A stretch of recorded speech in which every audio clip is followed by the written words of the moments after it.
Using 999 razor blades, a katana was forged that can be sold for $3,000. Even more surprising is that pepper powder was used in the forging process. The initial material for this forged knife was the razor blades, which Kyle had purchased at a bargain from a second-hand store during a sale. While inexpensive, the strength of the razor blade material was more than sufficient for forging a high-quality blade. To preserve the blade's properties, Kyle customized a metal can to perfectly fit the razor blades without any extra space. To fill the gaps between the blades, he used high-carbon steel powder containing 4% nickel, a commonly used gap-filling material. Of course, for top-tier blacksmiths, merely using conventional steel powder wouldn't be impressive enough. So, Kyle decided to add pepper powder as an additional seasoning, before sealing the can tightly with a lid to ensure that there were no gaps inside the metal can, preventing cracks during the forging process. Once the preparation was complete, it was time to heat the metal. Kyle began the first round of stamping only when the can began to turn yellow. At this point, the can was as soft as butter under the high temperature, making the stamping process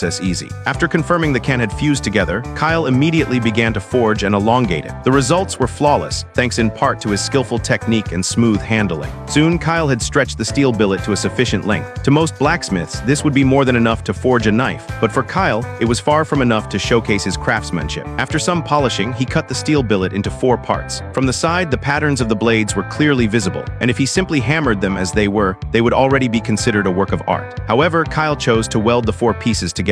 To him, the essence of forging was in creating unforgettable patterns. Once the steel billets were slightly fused, Kyle first ground off the external weld points before using a mold to stamp and reshape them, altering the original pattern. This reshaping technique is one of his unique forging skills, and the goal of this forging was to twist the steel billet once it had been elongated. Kyle used various techniques in the forging process with the razor blades, including twisting. The patterns became denser as the twisting continued, and if not done carefully, the outer oxidation layer could be twisted into the steel billet, causing the entire segment to fail. But this posed no challenge for Kyle. Once the twisting temperature was perfect, he tested the results and removed the can from the press, revealing a high-quality texture on the finished product. At this point, the blade had taken shape. Next, Kyle roughly cut the shape based on his sketch. After finishing the rough billet, he immediately quench-hardened it, followed by a bluing process using a torch, which produced outstanding results. Of course, acid pickling was an essential step in the forming process. After acid pickling, fiery patterns appeared on the surface of the steel blade, which became even more prominent after Kyle soaked it in coffee for a second time. Finally, let's admire this artistic masterpiece forged from 999 razor blade.